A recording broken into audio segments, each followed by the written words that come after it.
the son of Merseyside, the eternal captain of the heart. Steven Gerrard was more than a footballer. He was a spirit that took physical form. He was a boy from Whiston, a small town in Merseyside where football wasn't a hobby but an article of faith. His childhood experiences laid the foundation for his character. He grew up embracing honesty, hard work, and unyielding loyalty. On the streets and dusty pitches of Whiston, he honed his skills, and even then, his heart beat in rhythm with the echoes of the old Anfield stands. His destiny was sealed at the age of 8 when he joined the Liverpool Academy. For him, the ball wasn't a toy but a tool to fight his way out of the everyday life of his hometown and fulfill his dreams. In his youth, he faced challenges. Growth spurts and back problems threatened to end his career before it even began. Yet these early trials didn't break him. They instilled the heroic tenacity that would later define his playing style.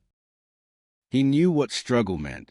He was a boy who impressed coaches not only with his talent but with his mature understanding of the game and his ability to command his teammates. An inherent authority was part of his aura, which young players followed instinctively. He rose quickly through the youth ranks, every step driven by sheer willpower. When he finally made his modest first-team debut in November 1998, it marked the return of the Merseyside boy. It was the first step toward binding his soul to the red shirt. He entered the realm of men, embracing the club's enigmatic history and the demands of hundreds of thousands of supporters. His ascent to the first team was lightning fast in the late 1990s. His physicality was startling, but his talent was versatile. He learned to defend ferociously, build play with vision, and above all, threaten the goal from a distance. By 2001, when Liverpool won the historic Cup treble, Gerrard was already a key player. Despite his youth, he was a force that couldn't be stopped. But his true fate was sealed in October 2003, when he was named captain. It wasn't merely a title, but a recognition of his ability to face pressure and elevate the performance of his teammates in the darkest of moments. He became the embodiment of the club, the player from whom the impossible was expected. He never shied away from this responsibility, carrying it for 12 long years. He led by example, being the last to leave every training session and demanding the same level of devotion from others as he did from himself. The most famous attribute of Gerrard's career, beyond playmaking and leadership, was his shot. It wasn't just a shot, it was an explosion. The ball flew from his right foot with such power and curl that it seemed to defy the laws of physics. Opposing goalkeepers often had no choice but to watch as a leather sphere pierced the air, leaving behind only an echo and dust. This power was a constant threat, a game-changer.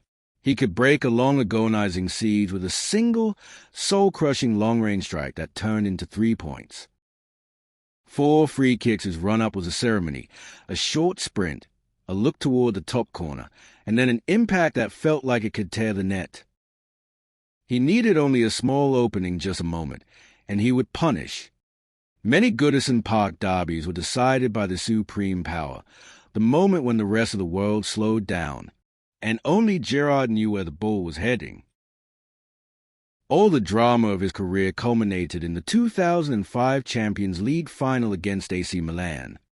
With Liverpool trailing 0-3 at halftime, Gerrard began to come back with his header. But the real turning point leading to the 3-3 equalizer was his spiritual leadership. He was a voice that refused to accept defeat, and the look that ignited the flame in the eyes of every teammate. He was a warrior who refused to die. When he lifted the trophy, it wasn't just a victory, it was a resurrection. But his shot returned to the spotlight the following year, in the 2006 FA Cup final against West Ham. The match was aptly nicknamed the Gerrard Final. With the game slipping away in the final moments of stoppage time, and the score 2-3, Steven Gerrard unleashed an unstoppable strike from 35 yards out. It was a spectacular, desperate half-volley masterpiece that forced the match into extra time. That goal was pure, condensed drama, and it secured the victory for Liverpool. It was a perfect demonstration that in a crisis the captain's foot speaks loudest. Gerrard's loyalty was rare in modern football. Though he could have moved to any giant club in Europe and filled his trophy cabinet with Premier League titles, he refused. He stayed home. "How can I look my children in the eye if I leave this place?" he said.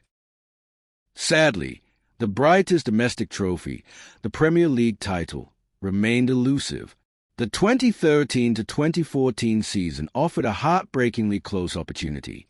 That infamous fatal slip against Crystal Palace was a tragic counterpoint to the joy of Istanbul. It was a human frailty that revealed the hero's vulnerability, making his story all the more poignant. Even as he felt the weight of disappointment, he stood up and demanded his team do the same, a true mark of a leader. It was a sad reminder that the football gods don't always reward loyalty. His final appearance at Anfield in the spring of 2015 was bittersweet.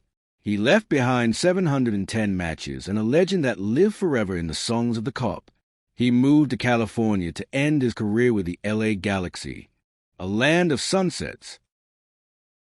Steven Gerrard was a symbol: power, unyielding leadership, loyalty, and talent. He was a man whose shot made the net bulge and the fans' hearts stop, out of hope, agony, or pure admiration. He was the eternal captain of Anfield.